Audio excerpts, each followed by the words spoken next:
sekarang yang baru dibuka, ya, lahan baru berkaitan dengan food estate ini. Kemarin kita baru saja panen bersama masyarakat, itu hasilnya luar biasa. Itu 5,8 ton per hektar.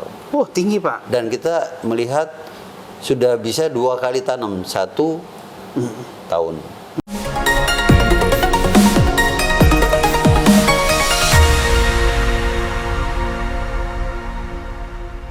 Dari kantor Pemkab Kapuas, Kalimantan Tengah, bincang tipis-tipis kembali menjumpai Anda bersama saya Erman Tale Daulay di channel Tale Trias Info. Di channel ini berbagai isu terkini yang menjadi perhatian publik dan narasumber yang kita hadirkan untuk membahas isu tersebut akan kita iris-iris menjadi tipis-tipis. Oke. Pada tayangan kali ini kita menghadirkan bintang tamu Bupati Kapuas, Kalimantan Tengah, Bapak Ben Brahim S. Bahat MMMT. Terima kasih Bapak sudah bersedia hadir di bincang tipis-tipis. Baik, terima kasih. Iya. Selamat sore. Sore. Kita akan mulai mengiris tipis-tipis dulu soal potensi pangan di Kabupaten Kapuas, Kalimantan Tengah, dikaitkan dengan kehadiran program food estate di daerah yang Bapak pimpin. Silakan Bapak. Baik ya. Kalimantan Tengah, khususnya Kabupaten Kapuas, ya, sejak 10 tahun yang lalu sudah menjadi lumbung pangan Kalimantan Tengah. Ya. Itu 51% kebutuhan Kalimantan Tengah datangnya dari Kabupaten Kapuas. Ya. Dan saya bangga sekarang ya, sejak 3 tahun yang lalu kita menjadi lumbung semangka, Kalsel, Kalteng, bahkan dikirim ke Jawa. Ya. Ini luar biasa. Nah, cuma ada masalah. Nih kami mohon ya perhatian pemerintah pusat, bagaimana membantu kami. Ya. Banyak daerah-daerah atau lahan-lahan yang subur, tetapi keberadaannya hutan lindung. Ya. Tetapi yang di sana pada kenyataannya adalah semak belukar. Nggak ada pohonnya. Ya, nggak ada pohonnya. Ya. Sedangkan itu subur. Nah, ini kan kita terkungkung untuk bagaimana menggarap itu menjadi lahan yang produktif. Baik. Nah, ini untuk sementara ya kita tetap bersemangat untuk menyambut program pemerintah yaitu Ketahanan Pangan Nasional, food estate yang berada di Kabupaten Kapuas, yang juga ada keberadaannya di Kabupaten Pulang Pisau. Secara khusus tolong dulu Pak iris tipis-tipis soal food estate di Kapuas ini Pak. Bagaimana Bapak melihat produktivitasnya, peluang potensi ke depan seperti apa Bapak? Ya, di Kabupaten Kapuas ya Pulang Pisau ini ada 4 blok. Itu blok A, B, C, D. Ya. Nah, Pulang Pisau masuk di blok D. Di sana juga Kapuas juga ada di blok D. Kalau A, B, C itu semuanya berada di Kabupaten Kapuas. Baik. Dari total 165.000 hektar. Luar biasa. Ya, lahan ya. Nah, kalau kita melihat potensi luar biasa. Kalau untuk blok ya B, C, D ini sudah menghasilkan sejak 10 tahun yang lalu. Tadi saya katakan ya, itu produksinya 8 sampai 12 ton per hektar dan 2 kali tanam. Waduh, 1 tahun. Ya. Sekarang yang baru dibuka ya, lahan baru berkaitan dengan food estate ini. Kemarin kita baru saja panen bersama masyarakat, itu hasilnya luar biasa. Itu 5,8 ton per hektar. Tinggi Pak. Dan kita melihat sudah bisa 2 kali tanam 1 tahun. Ini tinggi luar biasa. Saya prediksi 3 tahun ke depan itu bisa menyentuh 9 ton per hektar. Waduh. Dan 2 kali tanam 1 tahun. Dan potensinya bisa nggak 3 kali kalau irigasinya dibenerin ataupun ditopang gitu, gimana Pak Bupati? Bisa.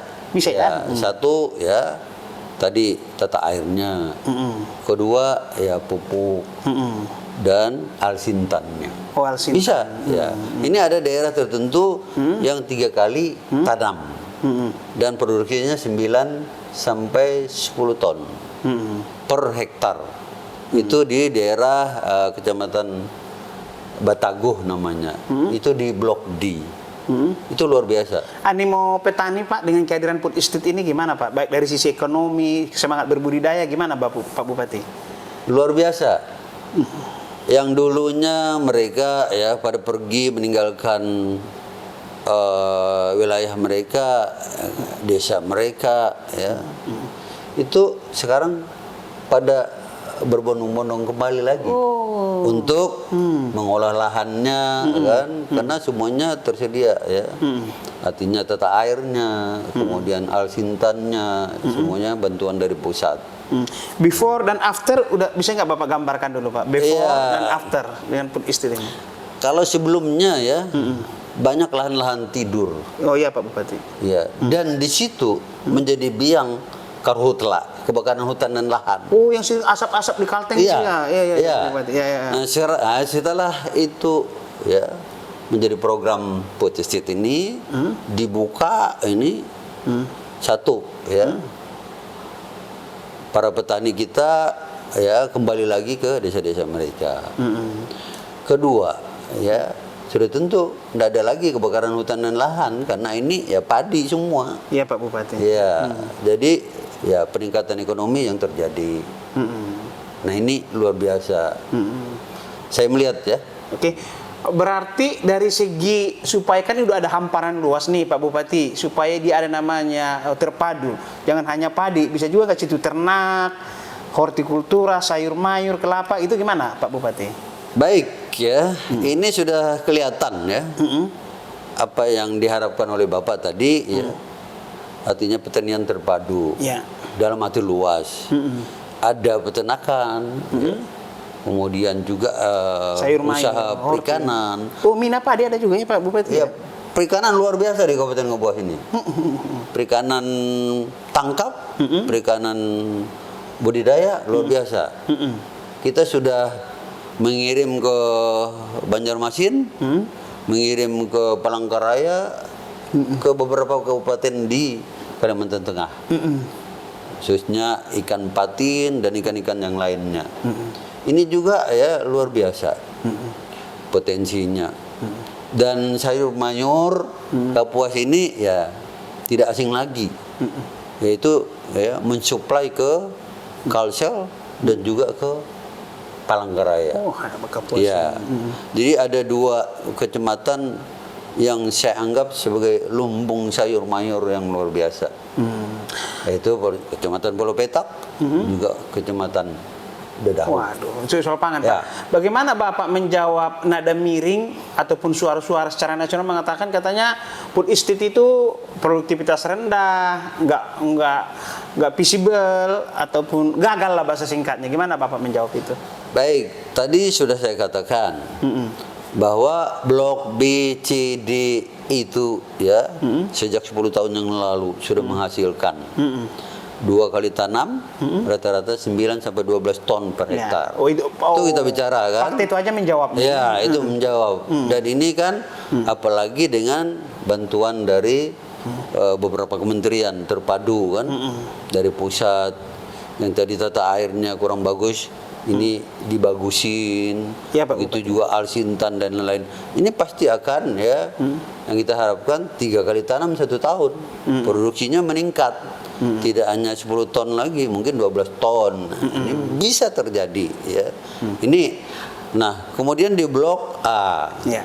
Di blok A ya ini ada kurang lebih luas 4.200 hektar lebih. Nah, ini yang memang dulunya ya selalu tenggelam kalau ya air Sungai Barito naik. Ya, lagi pasang gitu ya. Lagi bukan musim hujan. Oh, musim hujan Pak. Meluap. Nah, ini ya meluap. Nah, ketika ini saat ini kan sudah dibenahi nih. Sudah dikasih kayak tanggul, tanggul ya, tanggul secara makro maupun mikro. Mikro artinya petak-petak gini, petak kecil.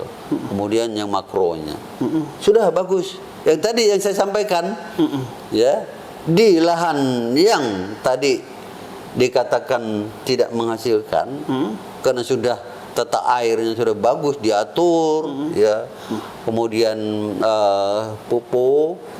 Nah, tadi menghasilkan 5,8 ton per hektar di lahan yang baru. Iya. Nah. Padahal itu lahan tanda kutip agak kritis juga itu lahannya kan lebih. Iya.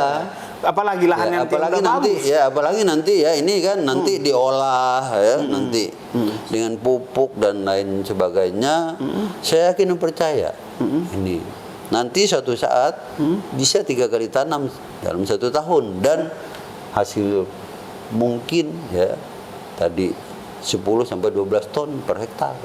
Iya, oke, soal Ya. pangan, Pak. Soal infrastruktur dulu, Pak. Bapak kan seorang arsitek. Pemirsa, bincang tipis-tipis, Pak Bupati ini adalah seorang arsitek yang membangun jembatan Elok melengkung itu ya, Pak ya. Itu coba cerita sedikit dulu tentang infrastruktur dan jembatan di Kabupaten Kapuas dan Kalteng ini, Pak. Baik, ya saya dulu sebenarnya basicnya ASN Kementerian PU. 1 tahun di pusat, kemudian kami disebarkan ke seluruh Indonesia.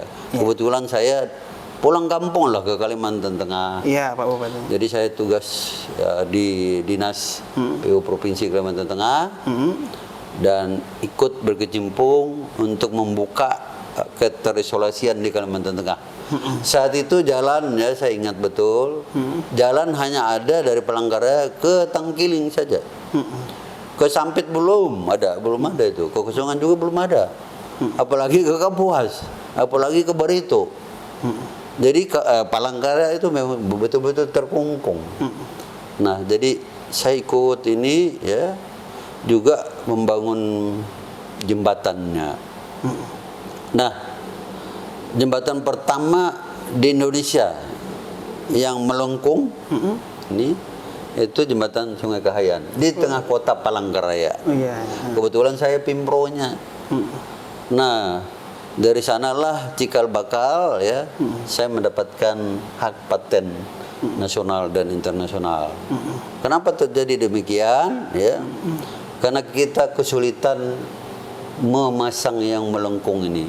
Panjangnya ini kan 150 meter ini, bentang ini. Iya. 150 meter. Nah, kita kesulitan memasang ini, erection ini. Nah, walaupun akhirnya pada saat itu dengan biaya yang tinggi, waktu yang lama, ya kita tempuh juga. Setelah kita berdiskusi di pusat, tidak menemukan solusinya yang efektif dan efisien. Iya, Itu kita ya 1 bulan itu sekali 1 bulan selama 3 tahun belum ketemu. Ini kumpul para ahli di Kementerian PU. Nah, akhirnya kita tetap melaksanakan dengan konvensional yang mahal dan lama. Dan itu selesai dan saya ingat diresmikan oleh Ibu Megawati saat menjadi presiden. Iya, Pak Bupati. Tapi saya tidak berhenti. Walaupun itu sudah selesai, saya tetap penasaran. Ya. Ketika saya menjadi Kepala PU Provinsi Kalimantan Tengah, nah saya menemukan yang saya anggap ya lebih efektif dan efisien. Alhamdulillah, puji Tuhan, ya dengan perhitungan-perhitungan yang safety dan juga dengan perhitungan-perhitungan sehingga ditemukan metode ya memasang ini yang lebih murah. Ya. Kalau sebenarnya perhitungan yang benar itu di atas 50% bisa menghemat uang negara. Nih, tetapi di catatan saya 47,3% dapat menghemat keuangan negara. Kemudian dapat mempercepat pelaksanaan itu 1:2. Iya, Pak Bupati. Artinya dulu itu 8 bulan, mungkin 4 bulan itu bisa. Dan ya saya berbahagia karena hak paten saya ini sudah diakui secara internasional. Ya. Jadi hak paten nasional dan internasional. Ini terdaftar di Kementerian Hukum dan HAM. Waduh. Dan ini juga tidak hanya digunakan di Indonesia, ya, juga sekarang ini sudah digunakan di China, Oh iya, ya, waduh. kemudian di India, kemudian di Amerika. Karya anak negeri. Ya, karya anak negeri. Iya, keren. Saya ya bangga juga kan, Iya, China menggunakan ini. Anak putra anak Indonesia, iya kan? Iya, iya. Ini kan ya sudah tentu ya satu kebahagiaan tersendiri lah bagi saya dapat menyumbangkan. Tapi yang jelas ya, ini luar biasa menghemat. Tadi ya saya katakan ada 42 jembatan yang dananya dari APBN. Yang saya dapatin datanya ya, mungkin lebih daripada itu. Kalau APBD dari APBD 1 saya nggak tahu, tapi banyak itu. Dari APBD 2 juga banyak menggunakan itu. Mungkin ya, saya pikir mendekati 100 jembatan di Republik ini menggunakan hak paten ini. Nah, kalau saya hitung dari 42 jembatan ini, ya, saya lihat nilai kontraknya, saya kali-kalikan gitu.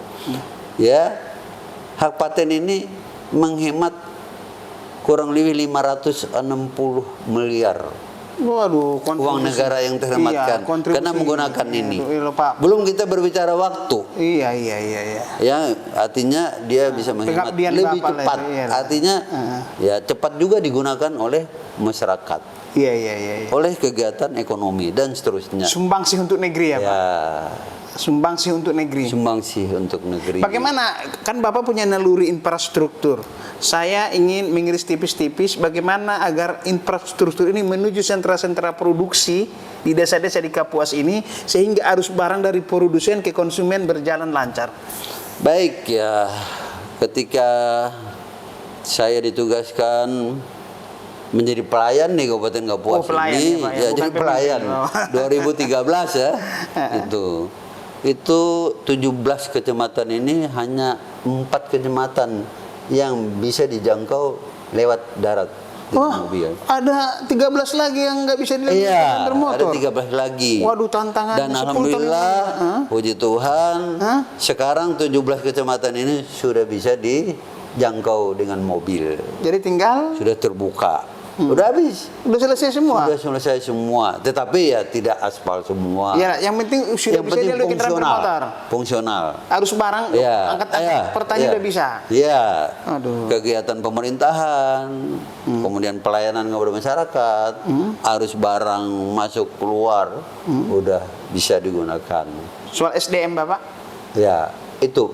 Kemudian kita komit juga untuk peningkatan sumber daya manusia. Itu. Nah, ini saya bangga dengan para pengusaha baik tambang maupun kebun ya. Mereka komit untuk membantu dalam hal pendidikan bahkan kesehatan juga. Ini memang ya ini ya prioritas kita juga ya yang namanya pendidikan dan kesehatan.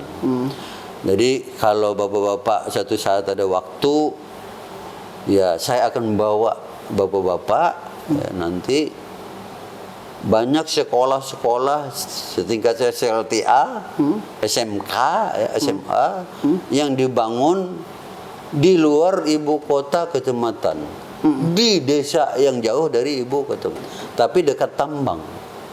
Nah, di sini memang ya kita memang kerjasama dengan mereka membuat perencanaan dan mereka ya menampung anak-anak kita semua nih, baik yang apalagi yang tidak mampu, yang mampu pun ditampung di sekolah itu. Di situ ada asramanya, ya. Semuanya ditanggung, makannya ditanggung, pakaian ditanggung, sepatu ditanggung, semua ditanggung tanpa bayar apa-apa. Ini ya ada 2 kecamatan yang SLTA-nya saya melihat muridnya sedikit sekali. Iya Pak Bupati. Rupanya semuanya pergi ke sekolah yang tadi yang dibuka Dekat tambang tadi itu. Iya. Jadi apa istilahnya ya? Tempatnya di pedalaman, tetapi mutunya ya itu mengalahi kota. Nah, guru-gurunya semua dari Jawa. Dikasih rumah dan fasilitas lainnya. Gajinya cukup besar. Nah, ini luar biasa. Dan kalau saya lihat ya ininya fasilitas dan lain-lain itu kalah fasilitas yang ada di kota Kapuas ini. Nah, ini ya baik itu SLTA-nya, ya SLTP, SD. Kalau di wilayah tambang ya itu memang ya menjadi perhatian kita bersama dengan para pengusaha ini. Nah, ini artinya komitmen kita untuk membangun sumber daya manusia yang handal ke depan. Nah, terima kasih saya kepada para pengusaha. Begitu juga kesehatan. Ini klinik-klinik juga ya banyak di wilayah-wilayah tambang, kebun, yang juga masyarakat datang ke sana. Ini kita kerjasama untuk melayani masyarakat. Ya, manusianya harus punya ekonomi, punya kesehatan, SDM-nya pintar, jadi nanti IPM-nya melonjak tinggi. Jadi kalau nggak ada ekonomi, nggak ada pangan, ya gimana mau pintar ya Pak? Tapi kalau sakit-sakitan juga, gimana juga mau pintar gitu, cerdas. Tolong Pak, iris tipis-tipis dulu sedikit soal perjalanan karir Bapak. Saya dapat info Bapak ini adalah anak seorang petani. Baik, ya saya memang ya dari keluarga petani miskin. Dari desa yang jauh dari kota Palangkaraya, tetapi dengan semangat yang kuat, ya, saya prinsipnya merubah nasib harus sekolah. Jadi pergi dari kampung, ya pun naik rakit sampai ke kota Palangkaraya itu 10 hari. Bayangkan, itu sama kakak ya. Kemudian di kota sambil itu lulus SD ya. Masuk SMP, ya, sambil sekolah sorenya menjadi kuli pelabuhan. Nah, kemudian kita sudah SLTA, SMA, sudah menjadi kuli bangunan. Kemudian singkat cerita dapat beasiswa kuliahnya di Institut Teknologi 10 November Surabaya. Nah, S1-nya dari sana, kemudian S2-nya juga dari ITS Surabaya. Nah, itulah cerita singkat untuk pendidikan, dan mudah-mudahan ini menjadi dorongan semangat bagi anak bangsa ya. Artinya kita jangan pernah menyerah, walaupun kita tidak punya. Tapi kalau dengan semangat kita pasti bisa. Itu. Demikian bincang tipis-tipis dengan Bapak Ben Brahim S. Bahat MMMT, Bupati Kapuas Kalteng. Selamat sore.